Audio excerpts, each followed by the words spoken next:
What's up everyone, I am Toby and welcome back to my channel. I'm going to be sharing tips on how to succeed as an international student, and even if you're not here yet and you plan on coming as an international student, whether it be undergrad, masters or PhD, thumbs up to you. But you should still watch this video because there's still a lot of information that you should prepare yourself for. And if you're already an international student, still watch this video because you don't want to miss things. Please guys, don't forget to hit the subscribe button, like this video so I know that you're enjoying the content. Don't forget to comment also and turn on your notification bell so you don't miss a video. The particular tip that I dropped and is very important and very key, and it could save you a lot of money, so watch the full video. My first tip for you as an international student or even a student in general is to do your research on the program. Do your research, check if there are job opportunities for that program in where you're located, not even just the provinces. Like in Canada, is that job in high demand in Canada?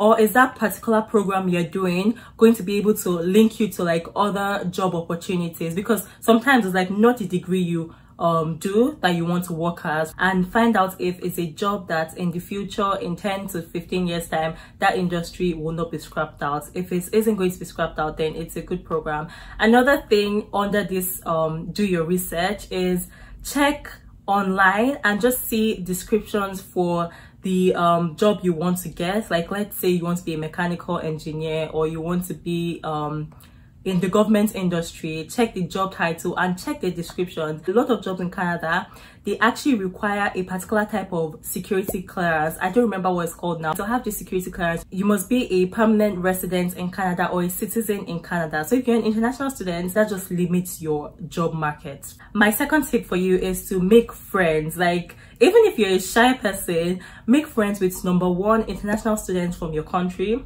Number two, international students from other countries. Number three, Canadian students. So why I listed these three is that you want information to not pass you by. Like the Canadians will have a lot of information about things in Canada, and you should be friends with your fellow international students from your country because you could relate to them more, and there's just some things that they will understand better. And be friends with international students from other international countries because there's some things that maybe your group of people don't know, because there are a lot of things that I found out that a lot of Nigerians don't know, and it's just from interacting with other people that I'm like, oh really, I never knew this, and I now tell people around me. The next tip I'll give you guys is to use the resources available to you. There are a lot of resources that are there in your university. A lot of universities are the same. I know in my school there are a lot of resources that people don't even know, like not even just international students. There's the Writing Help Center.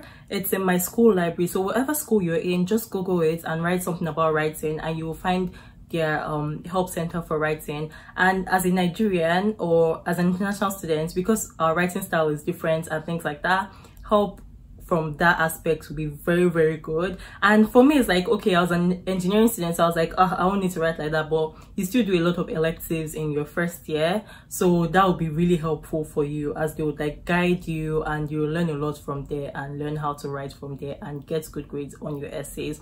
Number two is math centers. So in my first year I did a lot of math courses, and there was actually a math center where you have like, it's kind of like a lesson teacher type of thing. You know how like there are lesson teachers in Nigeria, so a lot of the tutors, like teachers assistants for math courses, all of them would go to a particular place called the math center, and they have like their hours there, so you can meet any type of teachers assistants for any math course. So if maybe your TA doesn't teach well or you don't like your TA, you can always meet a lot of the other TAs and you can spend as much time you want with them, and it doesn't have to be a particular math course, it can be for your other math courses. Then another one is the engineering center. So my school, for example, there was a place called the LC McGill Center. It was for first year engineering students. This LC McGill learning center is also like a lesson place, so you have like students in their second year, third year, fourth year volunteering to help you with like any of your courses. Like even if it's your elective, they're there to help you, they're there to teach you and explain things to you. So sometimes you might be nervous to ask the teacher questions, you don't have friends in class, you can always go to these people and you can even form a relationship with them after, and they could always help you with like a lot of your engineering things like later on in the future, which is a good thing. The next thing is career centers. A lot of people don't know about career centers, but in schools they have career centers. They organize networking events and other events that will be really helpful to you towards your career. They go through your resume, really help you your resume, whether it's be resume for a professional job or resume for even just a part-time retail or something minimal. They go through your cover letters for you. They go through your LinkedIn profile. They could help you write an email to an employer. They could do interview preps for you. A lot of these resources, like, they have free things to give out to you, like, okay, this is a template for this is a template for if you're sending this to an employer and things like that. So you should make use of all these things if you're still in school, because you pay for all these things, so why not use your money well? Another thing is make use of free things. There are a lot of free things in universities in Canada. Like in my school, they have a food bank. So if you go to the food bank, you can actually save on your groceries. Like instead of spending like $200 to $300 to $100 on groceries, you could spend just like $20 because you're using food bank and it's free. So they give you food weekly. You can go as much as you want, or is it, I think, once every week? I can't remember. And the second thing is that a lot of universities have their women's center. In my school, it's called Women's Center. It's like, why? It's called Women's Center. So they offer free pads, free tampons. Instead of spending, like, if you're a girl, you know this, you kind of spend like $12 or $15 every month buying tampons or pads. So instead of spending that, save your money. That $10 or $15 can buy you McDonald's meal, or you can add it to pay for your nails or add it for something else in Sephora or something like that. So save your money and go there and be getting pads from them. They have a lot of these resources. So when you go to your school, just make sure you go to like the Students Association office, so they actually direct you to a lot of these free resources. Another thing is to get your SDC card. I have mine here. Every year you get a new one. You could buy it for, I can't remember how much, but I think it's like about $11 or something like that, $10 to $11. But because I bank with BMO, for BMO they give it to you for free for every school year. So this is like my fourth one. They always send it in the mail for me every new school year. So bank with BMO just because of that. So you can save $10 to $11 every year. So what this SDC card does for you is like it gives you discounts. I don't really use it a lot. I used to use it a lot in my first and second year. So it's like 10% discount off some places, food places, restaurants, clothing places, a lot of places like that. So it's really good, especially if you shop a lot. This is the deal for you. Another thing to get is the ISIC card. The ISIC card is actually an international student identity card. So this card you can actually use worldwide. It gives you discounts to a lot of stores and things like that, and perks like be it Via Real, be it Apple, and some other things. They have like amazing discounts. I remember when I opened the account, I saw the discounts and I was like, yeah, this is totally worth it. The next thing is bursaries and scholarships. So I'll first talk about scholarships. Sign up for scholarships, and there are a lot of scholarships that it doesn't even have to be that, oh, you have the brightest head or like you're the smartest in your class or whatever. It doesn't have to do with that. Some scholarships can be scholarships for women in STEM. Like if you're a woman in engineering, you can sign up for it and you don't have to even do anything about your grades. So don't be scared about scholarships. Make sure you ask around, ask the International Students Office Center and your Students Association for scholarships going on in the school, and also check your student websites for scholarships available to you. So it's not just about grades. Then the bursaries part, oh my goodness, I didn't find out about bursaries till my last year, and it was even late. It was almost the application deadline when I remembered to sign up for it. So for bursaries, it's not like scholarship. You're literally just applying for free money, because they don't even ask for your grade or anything like that. You just do an application and you get it. And in my school, it's up to $5,000. You could get up to 5,000 Canadian dollars from bursaries, and it's not about grades. It's not like you have to write an essay for applications, because I know scholarships, like just because you have to write an essay or do volunteer work and things like that, you're like not even interested in it. But this one is just like a regular application and gets up to $5,000 from it. So it's a very good thing. A lot of people I know get at least $1,000. Like $1,000 is standard. It's like they give $1,000, then they can give you up to $5,000. So for sure, you would almost be guaranteed of getting $1,000 from it. I got $1,000 from it last year. So my next tip is to get a job. Like even if you're a student, if you're an international student, you can work up to 20 hours during the school year, and during breaks like summer break, the whole 4 months, or even like short Christmas break, you could work full time. So that's 40 hours. There's no limit when it's like break time, like summertime, you could work full time. So get a job. Even if it's 10 hours a week, get a job. And okay, you might be really busy during the school year. Like most times I didn't work during the school year. Get a job during summer. This just helps you to like understand the culture more, meet more Canadians outside the classroom, to network with people. It helps you to have that Canadian experience, be it even retail or you work at the fast food restaurants, it's still Canadian experience. And even if they want reference for anything in the future, at least it's a Canadian number they're calling, or is a company where they even go to. So that's going to be really good for you. And one good thing that showed that you should actually be working during the school year or during summer is the CERB, the CARB. So even international students that were working during the school year are getting $12,000 for this COVID-19. Yes, it was $8,000 before, but it has been extended, so they're getting $12,000 from COVID-19. I have friends that were working like Starbucks, in Tim Hortons, in retail, in call centers during the school year. Like even if it was like 10-hour shifts or 5-hour shifts, they were working, and right now they're getting $12,000 for doing nothing. So you should work, because you don't know when something will happen like this and the government will actually give you money for this to compensate. So that's free $12,000 for doing nothing. So you should work during the school year. Then the next thing is to volunteer. Apart from working, try to volunteer, even if it's once in a month or like 2 times in a month or once in a semester. Try to volunteer, because with volunteering you write that on your resume, whether it be professional resume or just resume for a regular job.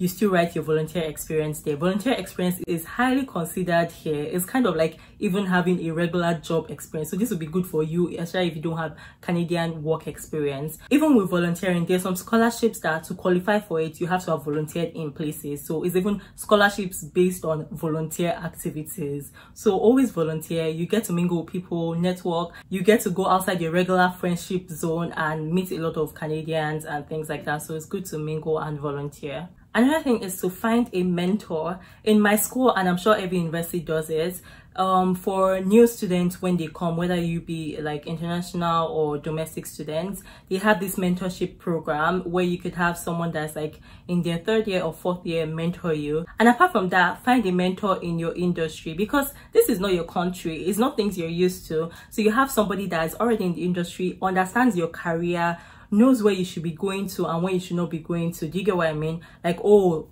there's no point, do this course or take some electives or take this additional thing. Or the person can even be helping you your assignments. I've seen a lot of people that have mentors and their mentors are in their program and still remember things, and mentor actually helps them with their assignments, with their papers and things like that, with your presentations and stuff like that. I have a mentor that really helps me with my presentation for my capstone and a lot of things. My mentor has been a blessing to me. So I'll advise you to get a mentor and start in your 1st year. Don't wait until it's too late to get a mentor. Start early and you actually become successful in this country. The next thing is to use your health insurance. A lot of people don't use their health insurance, and this thing you're actually paying for it in your tuition, in your school fees. For me, I make sure I go to the doctor, I make sure I go to the dentist, I make sure I go to the eye doctor, every type of doctor that covers my health insurance. With dental, I've filed my teeth, I've cleaned my teeth, I've filled holes in my teeth with my insurance. I'm like, I'm paying for this thing, and you're paying like $600 to $800 or so for these things, and you're not using it. So you're paying for these things, try and use it. One secret is join Facebook groups. Like, I didn't used to have Facebook until my 1st day here, and I realized a lot of Canadian students love Facebook. Like, they like making Facebook groups. I was in like different engineering Facebook groups. People will be helping each other or things like that. So join Facebook groups. They're like support system without the name support system. Even if you're not active on the group, I was never active on the group. Just be in the group. So if they're sharing something, you'll be there and you'll have it. Another thing is, don't be afraid to ask for help. Like, a lot of times people are always scared to ask for help, and these teachers are human beings too. Don't be afraid to go and meet your professors. Don't be afraid to go and meet your TAs, that's your teacher's assistant. Don't be afraid to even meet your students or people in class. Like, make friends in class, ask them, oh, do you understand this thing, and mingle. A lot of times people do study groups, so try and be part of those things, because you can ask people questions and they will explain it to you. One other tip I will advise you guys to do is join associations. For me, I joined the Nigerian Students Associations in my school, and I actually became the Vice President Communications. It's good for your resume, it's good for your co-curricular record that your school has, and everything like that, and it will help you learn a lot of things, network with people and mingle with people. These associations will be good for you, even if it's Nigerian Students Association. You don't know where it will take you to. Let me tell you about my friend Lily. Lily was the first Nigerian female president of the Carleton University Students Association, that's COSA. So the whole of my university, she was the president, whether Nigerians, whether Canadians, everybody, she was our president. That's over 30,000 students. She was our president. Yes, she's someone that I'm so inspired by, and I'm so honored to even be her friend. And she made it real big. Like, I'm going to insert pictures here. You see her with the Prime Minister of Canada, that's Justin Trudeau, as per one-on-one with him, Prime Minister of Canada. You see her with the Mayor of Ottawa, that's my city, that's the capital of the whole Canada, the capital. She's with the mayor there. Let me tell you a little backstory about Lily. Lily was an exec in the Carleton University Nigerian Students Association the year before I joined. After that, she went to do something with the International Students Center or International Students Office. I can't remember exactly what title it was. And from there, she became the president of Carleton University Students Association. I remember I was even campaigning for her. Like, we had hours where we'll go and campaign and stuff like that. So let me tell you about some benefits of being an executive in the University Students Association. I'm going to talk about my school, but most universities in Canada are the same, so this should be the same for all universities. It's actually a paid position, not as per nonsense pay or minimum hour. It's a proper paid position. You have your own office in the school. You're not going to go and be suffering and be staying in library or finding somewhere to stay. You actually have your own proper office in the school. Like, people even have to book appointments to see you. You have a receptionist in your office and things like that. A certain part of your tuition is covered. They cover 5 of your courses for the whole year. So most times people take 8 courses during the year. They cover 5 of it, so that's more than half of your courses during the year. And if you're taking 10 courses in the year or whatever, it's half of your courses during the year. So imagine being an international student. You know, international students will pay like 30,000 to 40,000 thereabouts. So imagine half of your price going, or more than half of your price or thereabouts. Even if it's 2,000 of your price going, that's a lot. But this one is way more, and apart from that, the position is paid. So that is actually a very, very good position. And this position will actually, oh my goodness, it will open doors for you. Having that on your resume alone is very good. It will actually open doors for you to meet influential people in Canada, not just be making friends with people that will not even take you anywhere in Canada. These are like influential people in Canada. They take them to a lot of events. They meet MPs, people in government, and a lot of things. They either give them bus pass for free for the whole year or parking space for free for the whole year. So those are amazing, mind-blowing, like life-changing benefits. Even apart from being in the Students Association of the university, you can become a member of the Board of Governors. And there's even also something for graduate students. They actually have their Graduate Student Association. And I was checking, and I'm so proud. There's actually a Nigerian there also right now. I was checking. She's the vice president for something there, and her name is Chichi. I'm so proud. And lately, I've been seeing a lot of Black people, a lot of Nigerians, a lot of Africans going for these high positions in university and like enjoying these benefits. And for me, it's really good because I feel like a lot of international students pay all these fees, and I'm really happy to see international students there enjoying these benefits. I'm just telling you these things so you know that when you're coming in your first year, you could start from all these little associations like the Nigerian Students Association or wherever you're from, the Students Association, and work your way up. But you just have to start from somewhere, not that in your last year you now want to come and run for president or something like that. So start from your first year, know your goals, start from first year, try and build your way up in the school, and you could become the next president in your university or the board of governor in your university. Thank you guys for watching. I hope you learned a lot and gained a lot from this video. If you did, please hit the thumbs up button, subscribe, comment, share this video with people that you know are international students anyway, or someone that wants to become an international student. Share this with them. Don't forget to turn on your notification bell so you don't miss a video, because I'm going to be doing more videos like this from my experience as an international student. Because let me not lie, I took a lot of L's, because the things I'm saying now, I wish someone could have told me these things before I came to Canada. If not, although I'm successful right now as an international student, but I would have been more successful. Yeah, thank you guys.